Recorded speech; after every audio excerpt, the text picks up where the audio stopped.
16th of December 1971, Prime Minister Indira Gandhi paid an eloquent tribute to the valiant armed forces of India in a cheering parliament and announced, "Dhaka is the free capital of a free country. A new nation was born, Bangladesh."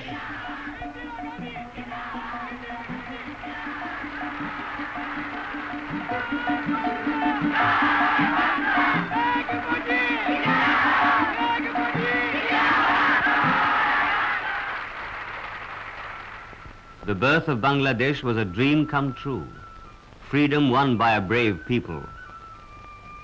Freedom from the colonial rule of West Pakistan's military junta. Freedom from economic exploitation. Freedom to govern and shape the future of their Sonar Bangla.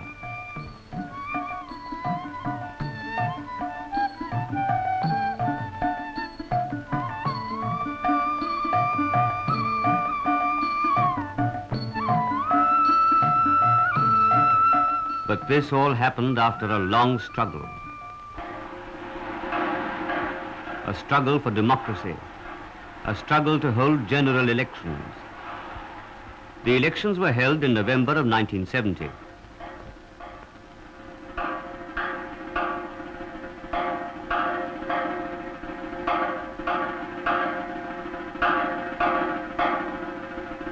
The Awami League, led by Sheikh Mujibur Rahman, won a landslide victory in the national and provincial assemblies. This was a severe setback to communal and religious parties on whom the Pakistani military government had depended. Even the results of the general election were not respected. This was a breach of confidence as far as the Bengali people were concerned.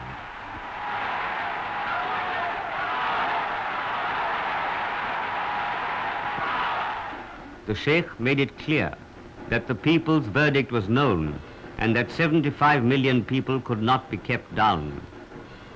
He gave a call for satyagraha and launched a no-tax campaign.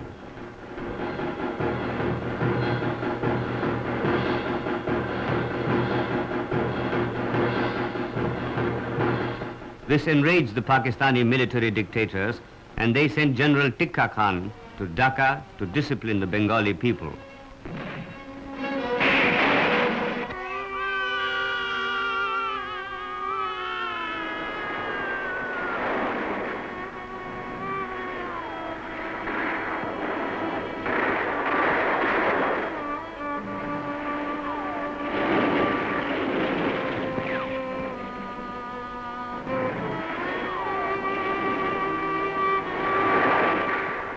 Pakistan had one infantry division of 4 brigades deployed in the east. A further build-up was to continue till April to suppress the Bengalis. So, to gain time, General Yahya Khan pretended to negotiate. Mr. Bhutto was invited to join these talks at Dhaka.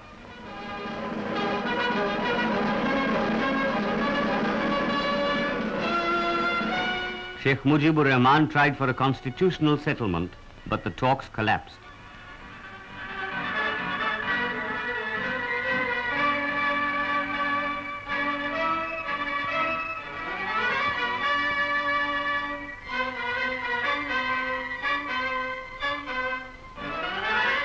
As soon as General Yahya Khan reached Karachi from Dhaka on the 25th of March, the Pakistan Army commenced its operation to discipline the Bengali people.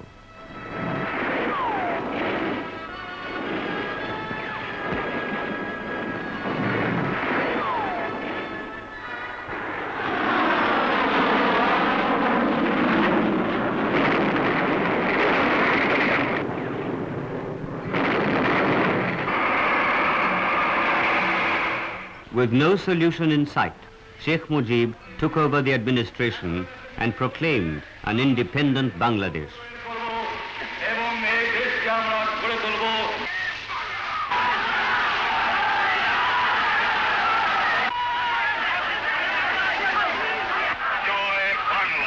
He was taken prisoner. The people of Bangladesh arose in fury and in anger. The East Pakistan Rifles, the East Bengal Regiment, and other paramilitary forces, along with thousands of civilian volunteers, flocked to the new standard. Thus was born the Mukti Fauj, the army of liberators, which later on was called the Mukti Bahini.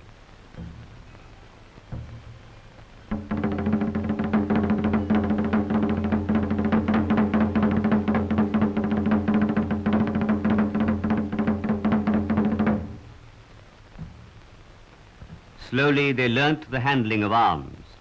Once this was accomplished, they mastered the situation.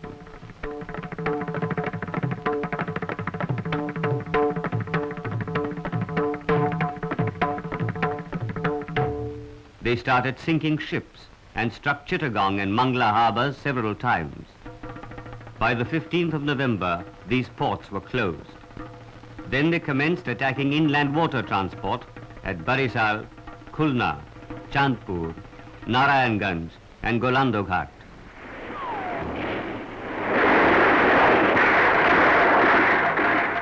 By now the Mukti Bahini had grown more proficient in weapons handling, field craft and guerrilla tactics.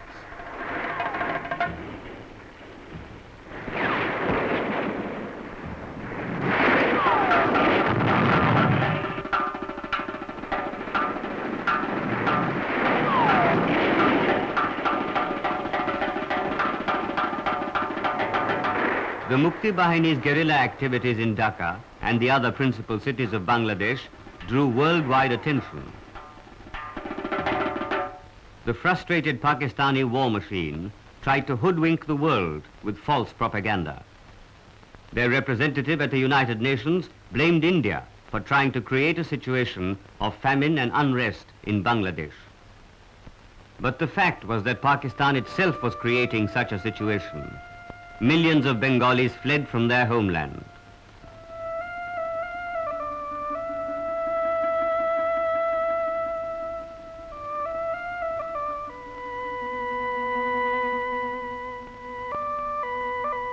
A total of 10 million refugees sought sanctuary in India. This was a crushing burden on the Indian economy.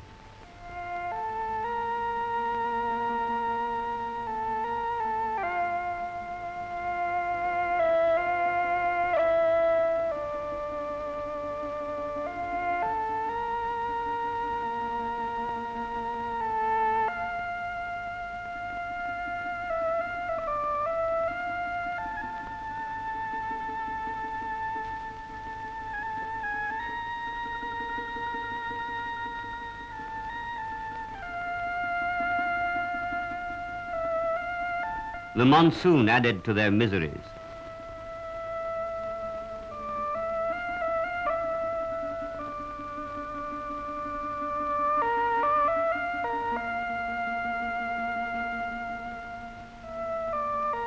Distinguished foreign visitors came to visit the refugees. They heard endless tales of terror and barbarism perpetrated by the Pakistani overlords.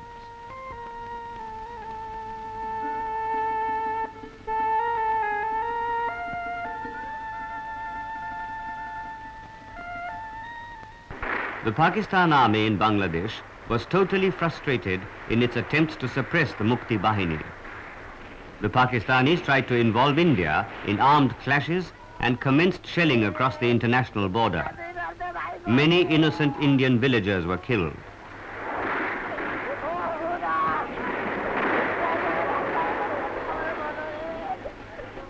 Ultimately, India had no alternative but to silence the Pakistani guns.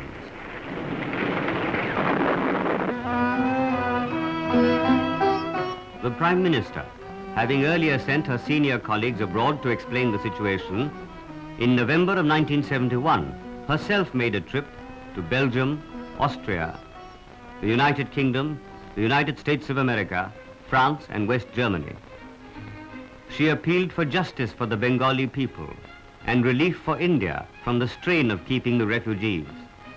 She said, "Our country is facing danger. I have come here in search of some wise impulse, which, as history tells us, sometimes works to save humanity from despair." Meanwhile, the Pakistan army continued its violations of Indian territory.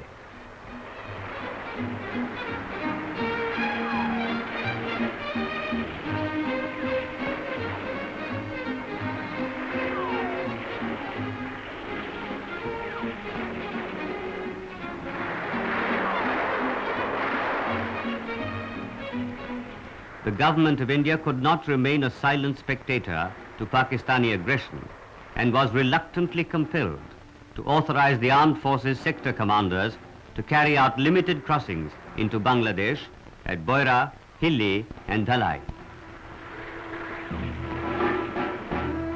At Boira, Pakistan attacked with a squadron of M24 Shafis and a battalion of infantry. 4 Pakistani tanks were destroyed and 9 captured. The Pakistanis suffered heavy casualties. The next day, on the 22nd of November, the Pakistan Air Force went into action at Boira. 3 F-86 Sabre aircraft were shot down and 2 Pakistani pilots captured. Similarly at Hilli, troops of 20 Mountain Division and at Dhalai, a brigade of 8 Mountain Division silenced enemy guns. At Akhora, a brigade of 57 Mountain Division boldly counterattacked Pakistani positions. The consequences of these operations were that Pakistan was thoroughly confused as to the intentions of the Indian Army. Without understanding this, General Yahya Khan said, "Situation created by the Indian aggression is leading the two countries to a point of no return. I would like to make it absolutely clear that we shall defend our honor. We shall defend our territorial integrity with all the forces at our command." Having created an unmanageable situation entirely through his own folly, General Yahya Khan was now about to pull the roof down on himself. Pakistani battle deployment was first observed in Poonch in August of 1971.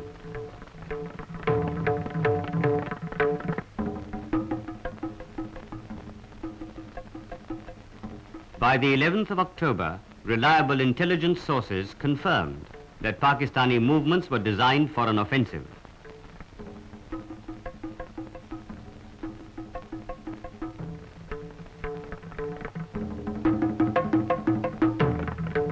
The Indian armed forces were ordered to deploy themselves defensively.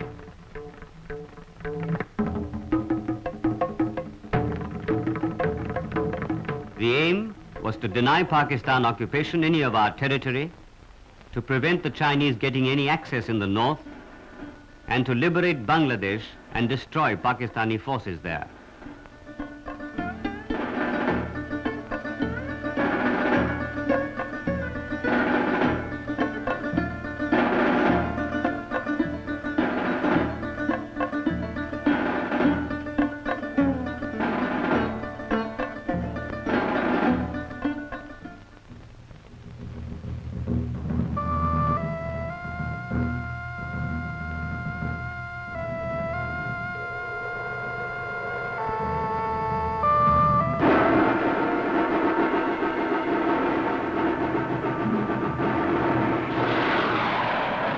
On the 3rd of December, Pakistan launched a surprise airstrike on Indian airfields in the Western Command area.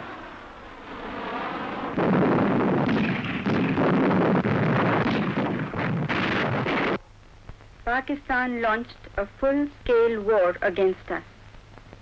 The Pakistan Air Force suddenly struck at our airfields in Amritsar, Pathankot, Srinagar, Avantipur, Uttarlai, Jodhpur, Ambala and Agra. Their ground forces are shelling our defense positions in Sulemanki, Khemkaran, Poonch and other sectors. In Cham, in 15 Corps sector, Pakistan mounted their heaviest attack. They used 4 infantry and 1 armored brigade, supported by 8 artillery regiments. Our Jawans fought bravely and blunted the enemy offensive.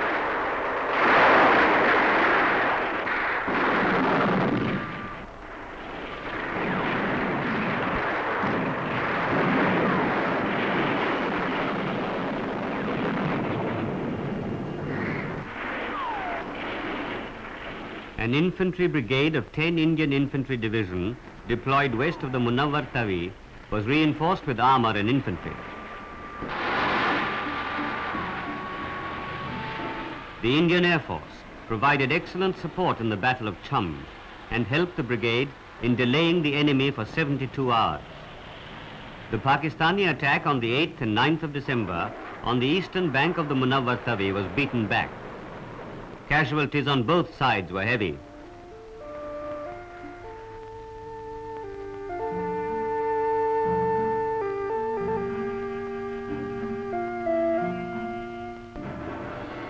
The second heaviest attack of the western sector was in Poonch, where a brigade of 25 Infantry Division was attacked. The attack was repulsed.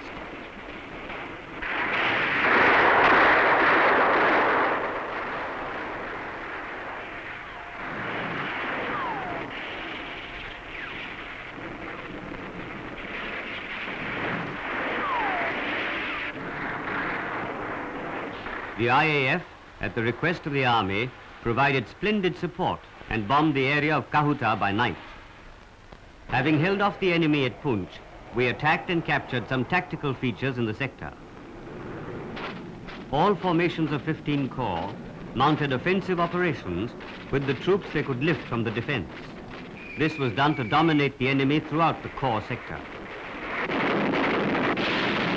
Troops in Ladakh captured ground at altitudes of 5,000 meters under severe weather conditions, demonstrating once again the traditional determination of the Indian infantryman. Successful assaults in Kargil at a height of 4,500 meters were of strategic importance in securing the lines of communication to Leh.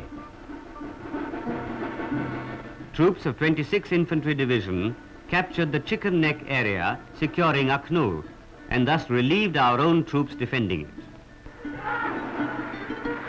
Troops of 19 Infantry Division carried out successful operations in the Lipa Valley.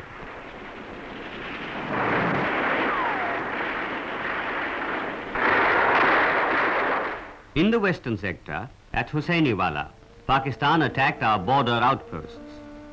The attack was repulsed at some posts and counter-attacked at others to regain the lost posts.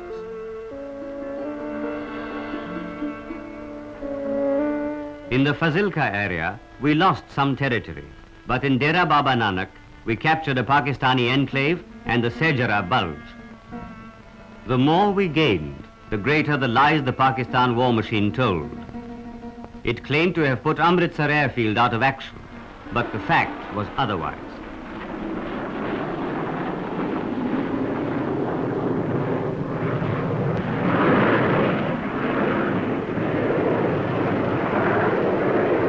In retaliation to the Pakistani air attack on the 3rd of December, the IAF carried out attacks on Pakistani operational airfields at Chanderi, Sialkot, Sargoda, Murid, Mianwali, Pasrur, Risalpur, Jessore and Dhaka.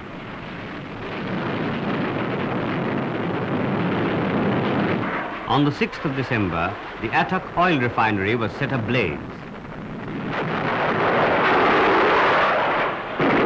Railway communications and marshalling yards were the particular targets of our Air Force and Navy.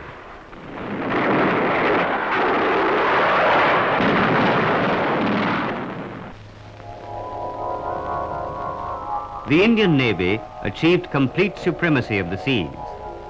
The enemy's sea lines of communications from West Pakistan to Bangladesh were completely cut off.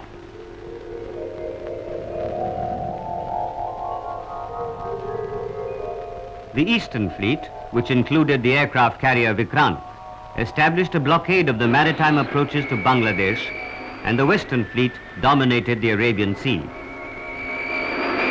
On the 3rd of December, ships of the Eastern Fleet attacked the American-built submarine Ghazi and sank her.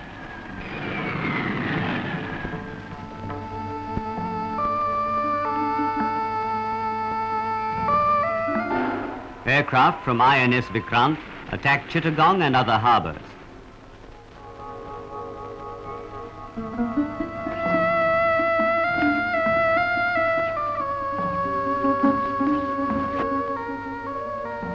Ships of the Western Fleet carried out daring raids on Karachi and sank a number of Pakistani warships just outside the harbour, which included the destroyer Khyber.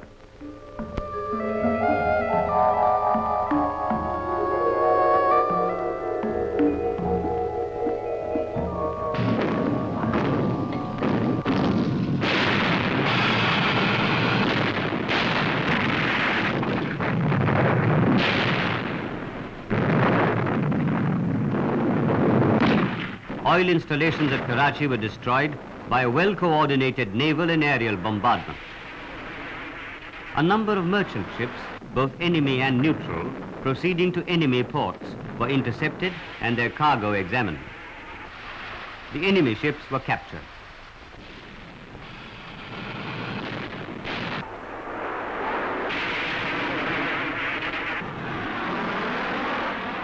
While employed in hunting enemy submarines, the frigate Kukri was unfortunately lost. A gallant ship that went down with her captain. On the 4th of December, troops of the Eastern Command commenced attacks across the international border to liberate Bangladesh.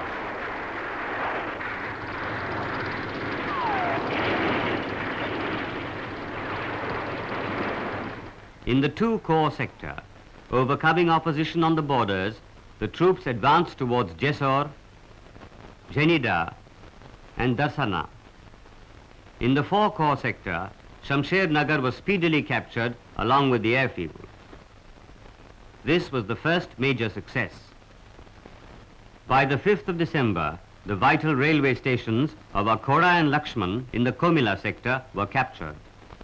Similarly, in the 33-corps sector, Thakurgaon and Phulbari were captured. Meanwhile, the Indian Air Force achieved air superiority in Bangladesh.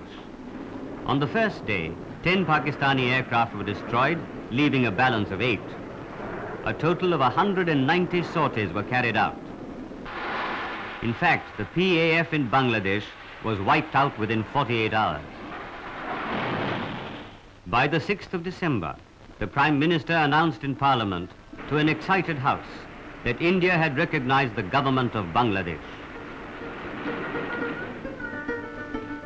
The first Bangladesh High Commissioner, Mr. Humayun Rashid Chaudhry, said, Madam Prime Minister, you are not only the leader of the great people of India, you are a leader of the people of Bangladesh.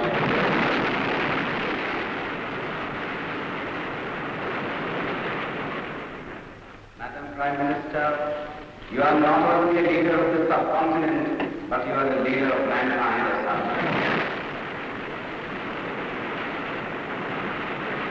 Troops of 33 Corps, having earlier fought a determined action at Hilli, advanced along with the Mukti Bahini to Ghoraghat and Bogra.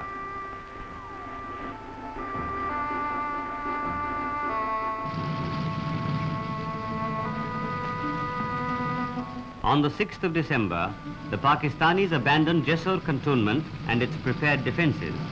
And on the 7th of December, troops of 9 Mountain Division entered Jessore, the first major city to fall. After that, other centres, Jhenida, Magura, Gobindganj, began to fall to troops of 2 corps, one after the other.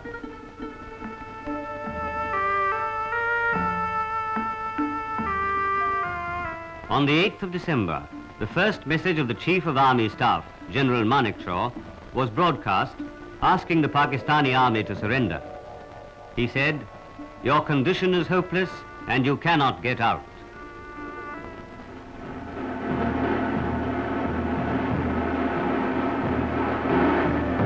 On the night of the 4th and the early hours of the 5th of December, enemy troops crossed the international border near Longewala. By daylight, they had reached near one of our posts. The tanks and the artillery subjected the post manned by rifle company to very heavy fire.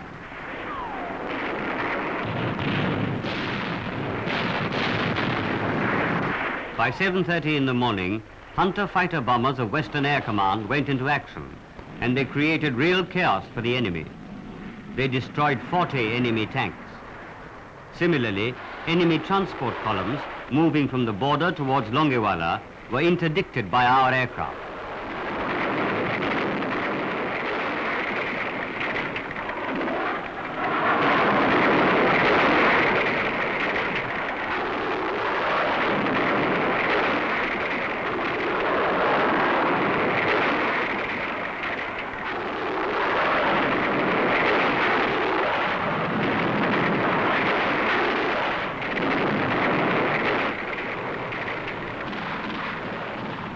Longewala was reinforced under cover of close air support and a counter-attack was launched.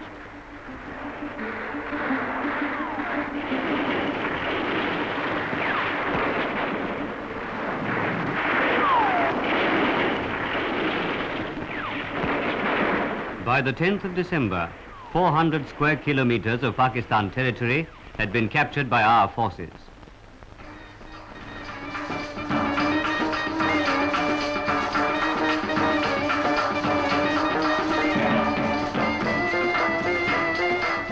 The same night, troops of 11 Indian Infantry Division launched a limited offensive towards Nayachor to draw out enemy reserves and pin them down. By the 5th of December, Relnor, Khokrapar, Gadra City, Khinsar and Pirani Ki Par were captured. The old abandoned railway line was put into commission by the Indian Railways, a great feat which was of much logistic value. By the 13th of December, the Parbatali feature overlooking Nayachor was captured. The enemy reinforced this sector. By the time of the ceasefire, 2,800 square kilometers of Pakistani territory had been captured. Our line of communication from Pathankot to Jammu is within 12 kilometers of the international border. Opposite this, in the Zafarwal-Narawal area and on to Kasur, Pakistan had constructed heavy concrete fortifications and laid extensive minefields. The Pakistan 8th Division, comprising 4 brigades, with an armored brigade of 4 regiments, were defending this area. In addition, Pakistan had its 6 armored divisions, less an armored brigade, and some elements of 17 Pakistan Division in reserve for a counter-attack. When it was clear that Pakistan was not likely to do anything in Shakargarh, one Indian corps was launched into the attack on the night of the 5th, 6th of December.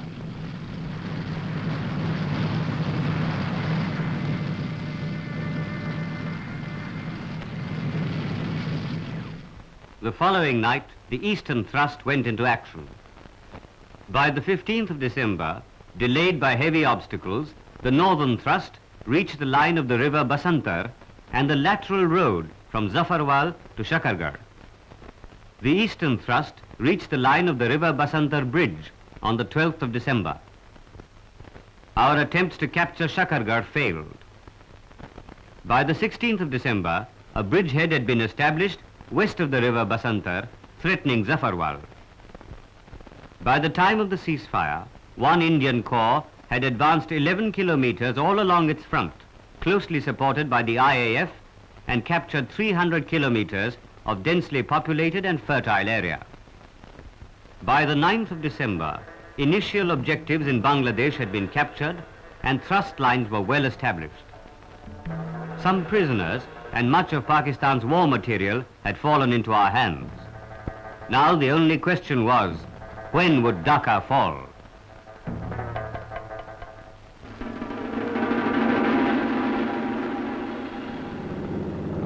To achieve surprise and mobility, 57 Mountain Division crossed the Meghna in helicopters. It was an enormous task that these helicopters had to perform. Similarly, a battalion was lifted across the river Surma towards Sylhet. In the 2-corps sector, 4 Mountain Division crossed the river Madhumati in country craft, improvised boats and PT-76 tanks. On the 12th of December, 9 packets and 24 Dakotas, operating from widely separated airfields, were carefully coordinated to rendezvous accurately at Tangail to airdrop a battalion of 50 parachute brigades.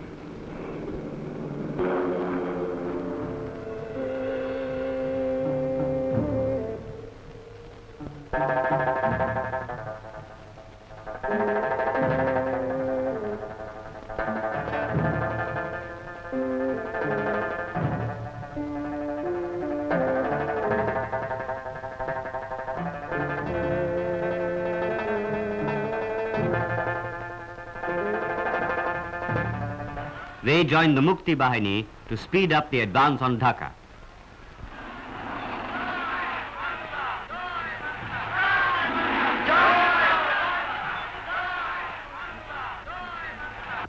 Naval aircraft continued to pound targets in Dhaka. By the 14th of December, the airfield and the harbour of Chittagong and Cox's Bazar were put out of action. Thus, Bangladesh was now completely isolated by land, sea and air. As a result of this, the puppet government of East Pakistan, headed by Dr. Malik, resigned en masse. An English reporter said, I got there after the first raid on the governor's house, which half destroyed the residence. Then I got there just after that, I found the governor in the bunker, in the guard, trembling like a leaf and saying, I didn't quite know whether to resign. Should I resign? Will my wife be killed by the Indian Army? Can I get at the Intercontinental Hotel? As we were standing there in this bunker, suddenly there was another raid. And all hell broke loose. There was an enormous crash.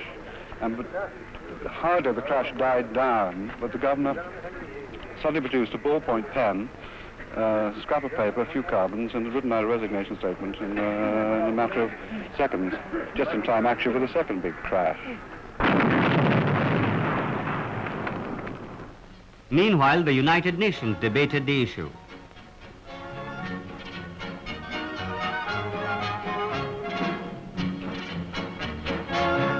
Mr. Bhutto resented the Russian veto. I find it disgraceful to my person and to my country to remain here a moment longer than necessary. But I am not boycotting. Impose any decision. Have a treaty worse than the Treaty of Versailles. Legalize aggression. Legalize occupation.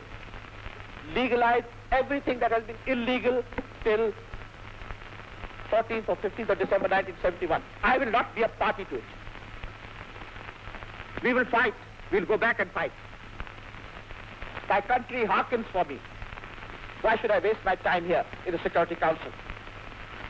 I will not be a party to the ignominious surrender of part of my country. You can take your Security Council. Here you are. I'm going.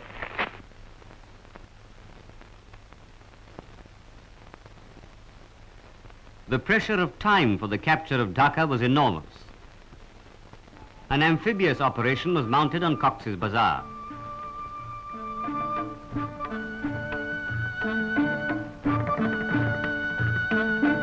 A battalion of Gorkhas with 2 companies sailed from Calcutta and carried out an unopposed beach landing, achieving complete surprise. Aircraft of the IAF continued attacks on the Karachi docks, setting fire to oil storage dumps between the 7th and the 8th of December.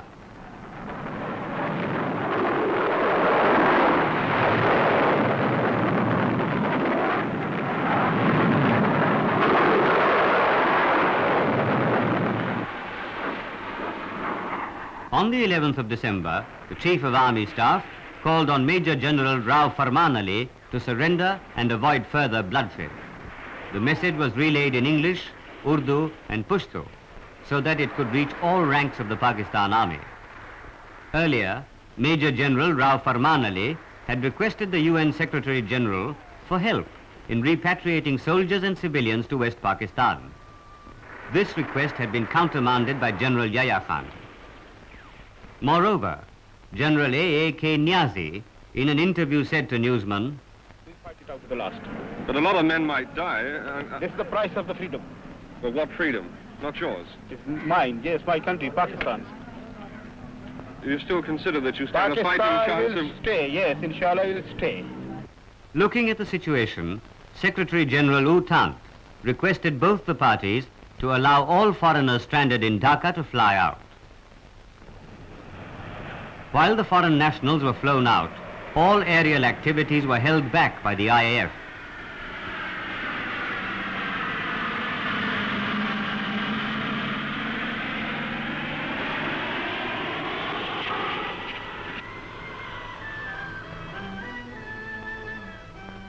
In an endeavor to sneak out merchant shipping from the naval blockade, Pakistani ships donned false colors. They were intercepted by the Indian Navy.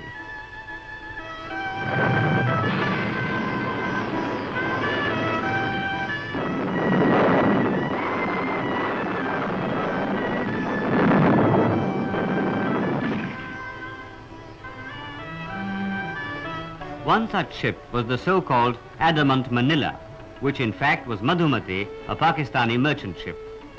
Thus the naval blockade was completely effective. On the 13th of December, a third message from the Chief of Army Staff to General Rao Farman Ali was broadcast.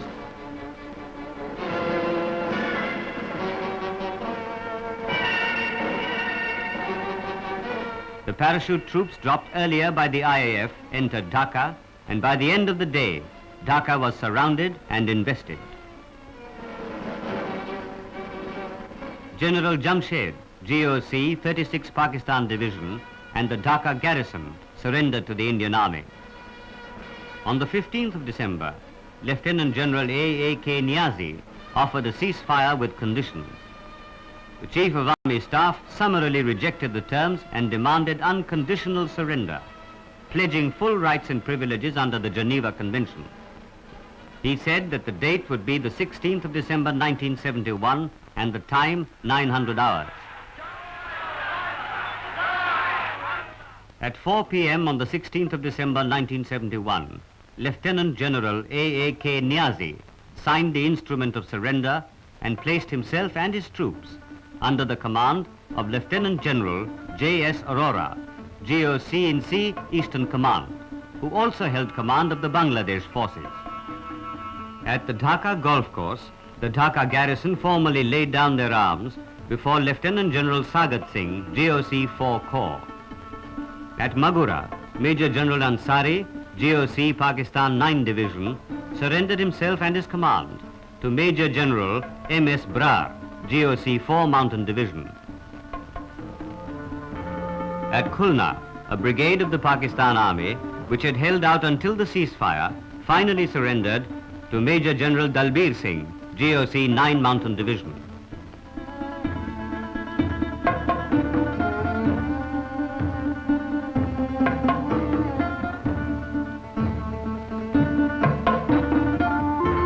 Thus, the Indian Armed Forces brought the dictators to their knees and the Bengalis to freedom.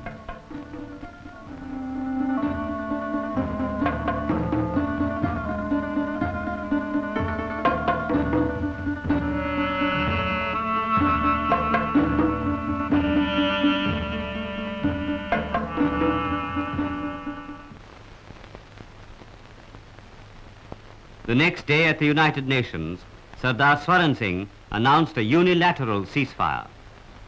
We have repeatedly declared that India has no territorial ambition. Now, as the Pakistani armed forces have surrendered in Bangladesh and Bangladesh is free, it is pointless in our view to continue the present conflict.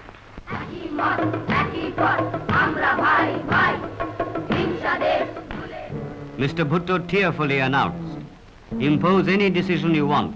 I shall not be a party to it." General Yahya Khan, as President of Pakistan, accepted the ceasefire. Congratulations from the Honorable Minister for Defense. Unstinted praise from the Supreme Commander of the Armed Forces.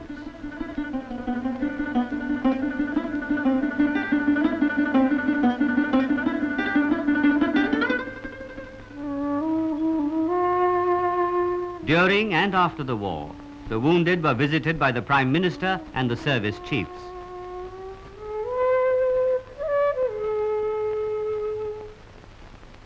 Then the refugees started to go back.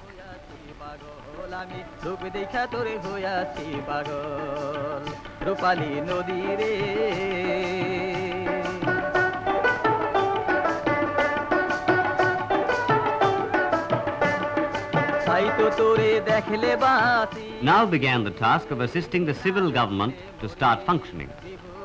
The Indian Army happily accepted this responsibility too. They repaired bridges, roads and railway tracks. They set communication lines humming again.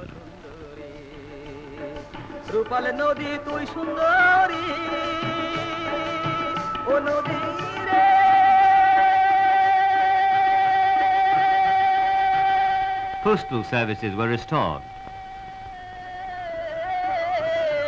Gold and money dumped by the Pakistan army in the sea was taken out by them to hand over to the government of Bangladesh. And to crown all this, the first train after the war steamed into Bangladesh. But that was not all. The father of the nation, Sheikh Mujibur Rahman, was not there.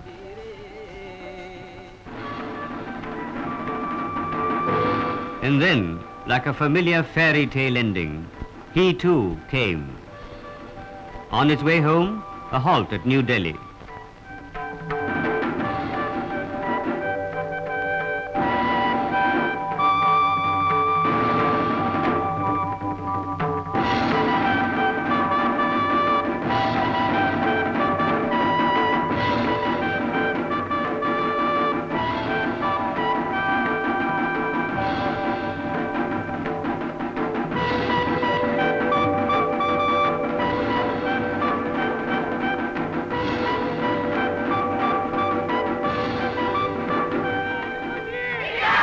At last, the government of India felt that it had redeemed all its pledges. हमने यहाँ भारत में भी 3 वादे किए थे अपनी जनता से। पहले ये कि जो शरणार्थी यहाँ आए हैं वो सब वापस जाएंगे। दूसरा ये कि हम हर तरह से मुक्ति वाहिनी की सहायता करेंगे, बांग्लादेश के लोगों की मदद करेंगे। और तीसरे कि शेख साहब को हम जरूर छुड़वाएंगे जेल से। हमने भी अपने तीनों वादे पूरे किए हैं। Farewell parade at Dhaka. The Indian Army, having done its good work, returned with all the love, affection and respect Bangladesh could offer.